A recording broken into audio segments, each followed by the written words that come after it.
I can't pass that up. I was telling Dennis, like, no, sweetie, I have to go. I'm sorry. Yeah. I have to do this. This is the Mecca. This is like reaching this. Welcome back to New Heights, ladies and gentlemen, boys and girls of all ages, of all over the world. The 92%ers, we love you, and we can't wait to get into this post Super Bowl Sunday conversation.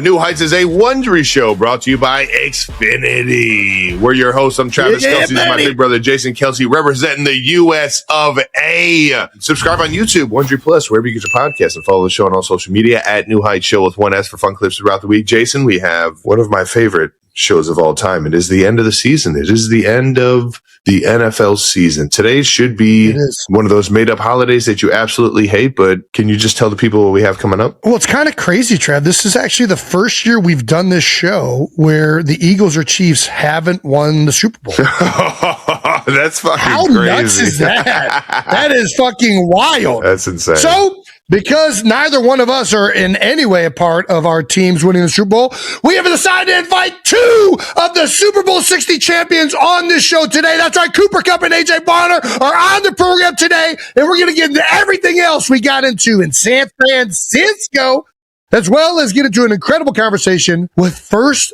ballot Hall of Famer Drew Brees. Alrighty. It's an absolutely stacked episode. But before we get into any of that, we're going to get into what we always get into, and that's a little bit of that new news. New news is brought to you by American Express. How about it, man? We got some scheduling updates for you guys. That's right, 92%ers.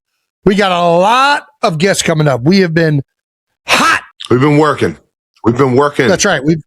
We've been talking to all the people we've always wanted to talk to, and we're looking forward to bringing those conversations to you guys. We have a short little break, but the episodes will be coming out. Don't worry. We've got some doozies. We got Troy Aikman, Randy Moss, John Hamm, Chris Stapleton, the Workaholics, AJ Brown. We're going to let you know when all of these guest episodes are releasing. And if you still need more Kelce in your life, Travis finally appeared on Not Gonna Lie. That's right. Kylie Kelce's podcast, Not Gonna Lie. Trav, how was it? Not gonna lie. It was kind of more fun talking to her than you. I'm not gonna lie. Not surprising. I understand why you married her a long time ago, but she asked me one question that was like, I sat there and I thought about it, and I wish I would have answered it better. My first impressions of her were that she was such a sweetheart. And I said this at your guys' wedding when I did the wedding speech, but I was like, she is such a sweetheart. She's so nice. She is. But I was like, you don't just win Jason's love. And you don't win him over in terms of like doing things, getting him to do the things that you want him to do, like be a like respectable human being. You don't do those kind of things by just being a sweetheart. So I knew there was an underlining like toughness to her that I hadn't. And then we went to the shore, and she started talking butter. She started water. She started talking. I can't even fucking do the Philly accent like it needs to be done. But I saw her in her element, and that's where I knew. I was like, oh, she's got him wrapped up around her finger. This dude is lost in the sun. He doesn't know anything but Kai. And from that point on, it's just been that. And I've loved having her as a sister-in-law. And it's been so cool to see her take off in her own right. And not gonna lie, it was a fucking blast, dude. That's awesome. Yeah, dude, the episode turned out great. You and Kai's chemistry and anything that you do, you just like have like I'm serious. You guys have a great relationship, man. The second child's the best, dude. No doubt. We relate. Well, you also admitted that you have never read a rundown, which I'm sure the producers of the show loved that. They were very appreciative. What's a rundown? Alrighty. Kylie also adopted an otter in your name, apparently. Something I didn't even know. Uncle Trav's over there in the Philly Zoo, man. We got to get over there, man. I got to meet this. I think it's a wild or like a great river otter. I forget the actual name of this otter. It's not the otter that's in my dreams, but it is an honor to be a part of the Philly Zoo like that. So I got to get over there and say what's up. We'll get over there next time you come into town. That'd be a great out of the house segment. We also got to talk about Travis dominating in front of thousands of people over at the Waste Management. Dominating. Yeah, I mean, right. At least on hole 16, we don't need to look at all the other stuff. The biggest hole in the whole freaking thing, the par 3 in front of the grandstands. Thousands of people's eyes are on Travis Kelce. It felt like I was walking into the Coliseum. There's like a little tunnel, and I got a cool video. Chris Pearson was kind of following us around, and he got a cool video of us like walking into it. Dude, it is such an epic, like, you have to do it. Golf lovers everywhere, you have to go to this hole. The 16th hole at Waste Management at the Phoenix Open is unbelievable. It's such a unique like experience, and honestly, it's not just the 16th hole; it's the 17th and 18th. Is how you finish it off. It's like nothing I've ever been a part of in my life. But you walk into that 16th hole, it's an arena. It's an arena of just people that will either boo you or get hype or get excited over like you getting close to the fucking pin. I was in my element. You give me a bunch of drunk people with an opportunity to get them fired up. I feel like that's like my home. That's like my home. And I felt very comfortable. I will say this though, my caddy, Patrick Bacon, he's taking a lot of credit for this. I went last. Everybody that went had the number, was short. They all went short. And I'm looking at this too, and I'm like questioning in my mind, should I club up or should I just trust my strength over theirs? Like I'm in my head about this. And Patrick Bacon comes up to me and says, "Hey, what do you got in your hand? You should probably rethink this and go get a club up."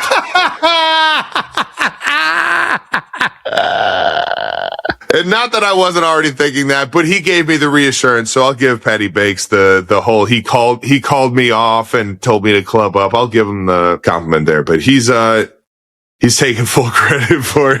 Talking to anybody. He's not shying away from talking about it. No, which he should. That's what caddies do. You know what I mean? They're part of it. It's a team game. Well, I don't think a lot of caddies do take credit, but Bacon does for sure. It was a 150 shot or 155, whatever it is. And I went from holding a pitching wedge to holding a 9-iron, and the 9-iron stuck 2 feet from it. And when I tell you, I stood over the ball for, I don't even know how long. Somebody sent me a video. And I was staring at the ball this long. I don't remember doing that. Dude, it's intimidating. It really puts it into perspective for like these guys like Rory and these guys making these like putts to win the entire tournament and way more is at stake. That's got to be crazy. That wasn't even the hardest part. Oh, what was the hardest part? Standing over the 2-foot putt. That's what I'm saying. Was the hardest part. Dude, when I was back there holding the 9-iron, I'm like, I'm just going to give this thing a fucking run and throw it up there. And that thing fucking drew over. I felt like I hit it further up in the air than I hit it further in distance. That thing went high.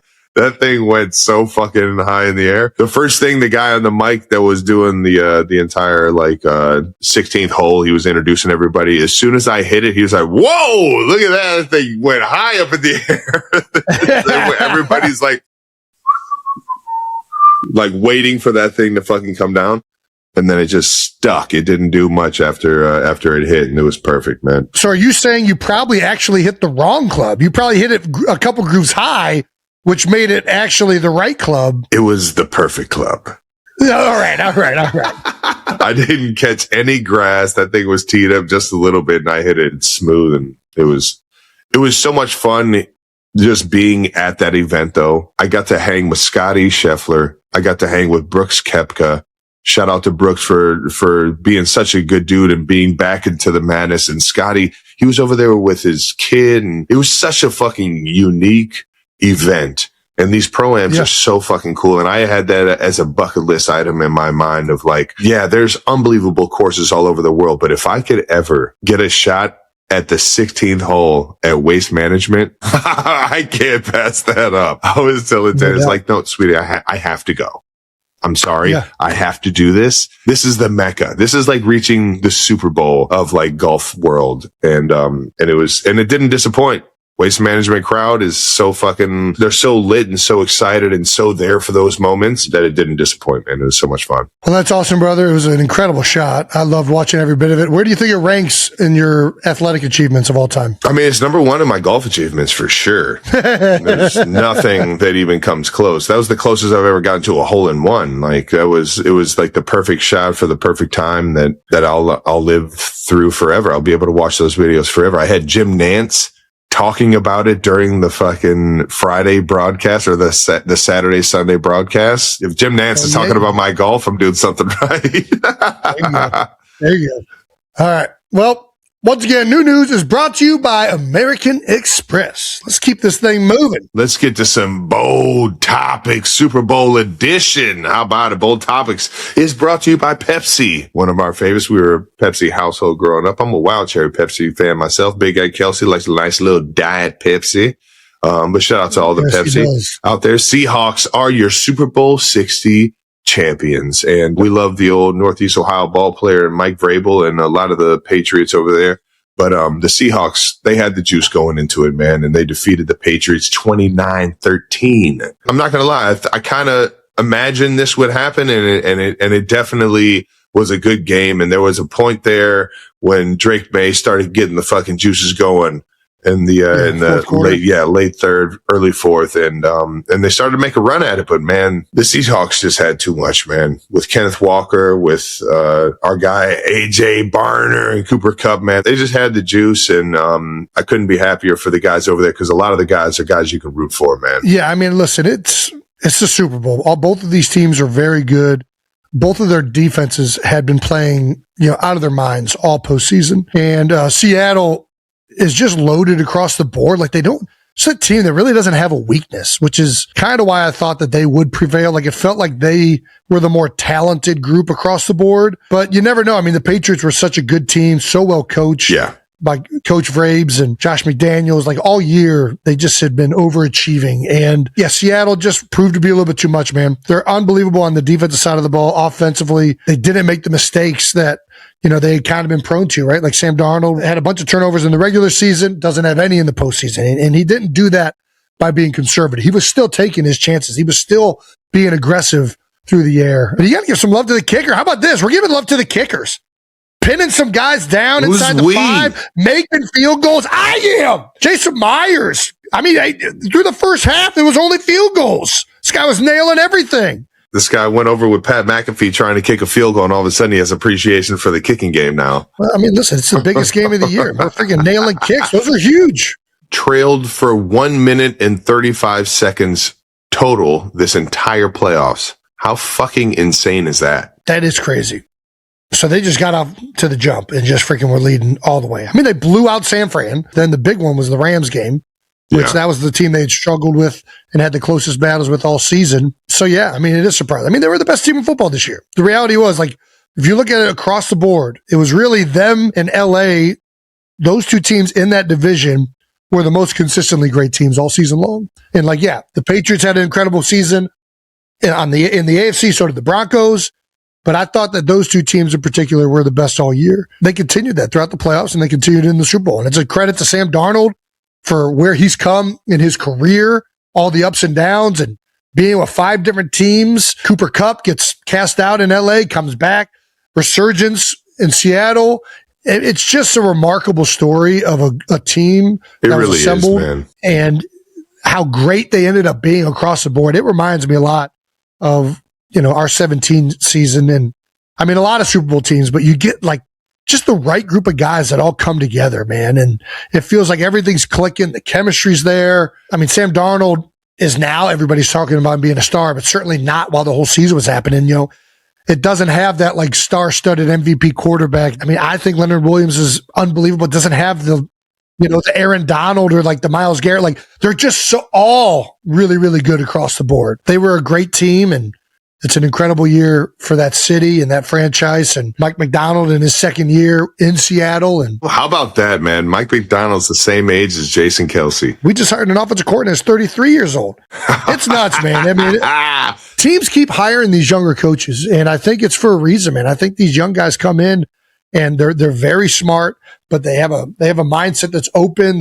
They're eager to prove themselves. Listen, the old ball coaches have great strengths and whatnot too, a lot of experience, but I think it's interesting that it appears that, the league keeps going younger and younger with a lot of these coaching hires. Congrats to Mike McDonald.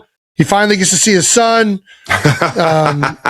Nice, man. Travis Kelce has just made a stunning announcement, and this time, it's not about football.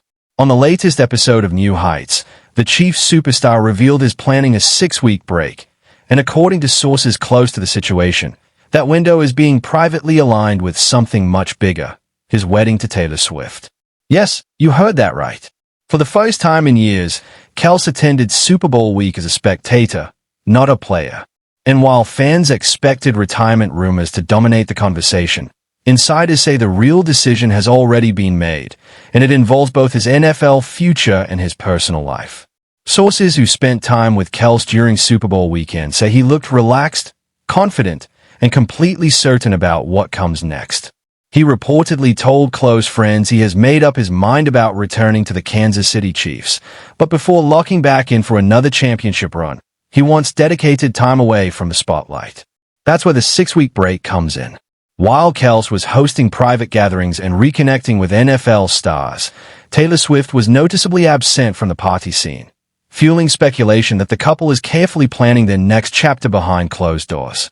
One insider revealed that Kelce wants one more run with Patrick Mahomes once he's fully healthy, hoping to bring the Chiefs back to glory. And those around him say the energy he gave off wasn't that of a man walking away. It was someone preparing for a final statement season. But here's the twist. The timing of this planned break has raised eyebrows inside league circles.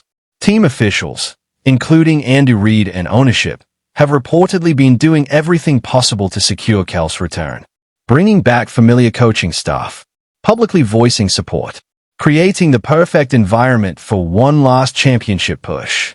And now, with Kelce hinting he'll make things official within weeks, fans are connecting the dots. A wedding, a comeback, and possibly a final Super Bowl run in Los Angeles. If this truly is the blueprint, 2026 may become the most defining year of Travis Kelce's life, both on and off the field. And if the vibe from Super Bowl week is any indication, he's far from finished.